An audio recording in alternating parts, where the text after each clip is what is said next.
So the FunFair technology, we don't allow the casino operator to have custody of the funds.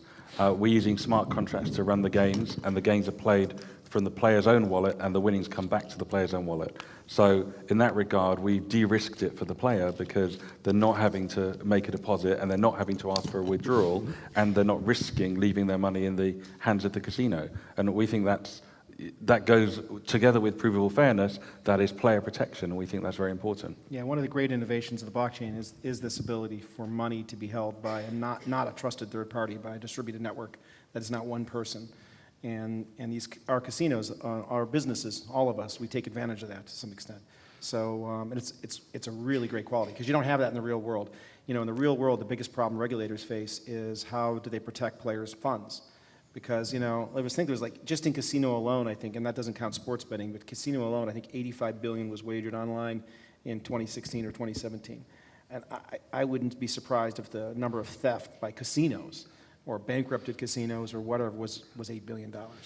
It wouldn't surprise me. And regulation doesn't actually change anything No. because many of the companies that have managed to accidentally or intentionally screw their customers were regulated companies. Many regulated companies that have gone in an administration have gone so under regulatory oversight.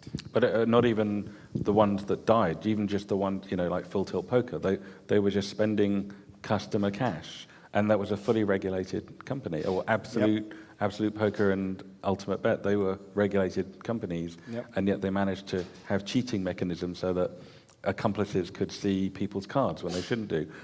These are regulated companies. The regulators don't have the capability to guarantee the fairness of the games. Whereas the blockchain gives you that ability. Now, it doesn't. The problem for regulators is the blockchain's security. There are security issues within the blockchain. They're not fully developed.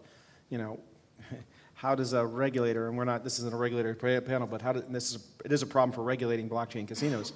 How does a regulator ensure that the wallets or the escrow wallets that we hold our money in are safe and secure? There's no guarantee. I mean, the technology is getting better and better and better. Wallets are getting more secure, but only 6 months ago we had the parity multi-sig wallet attack. Mm. You know? It So highlights. it's a wallet that's about using a third party. We've developed our Even if you own. code audit, even if you do anything, it's still, you don't know about the variability until Actually, over it's time. risky to develop your own because the knowledge required to develop your own wallet is immense. It's the knowledge we have. I'm Does not anyone sure. want to explain? The problem is you don't know what you don't know. What's that? Yes, of course.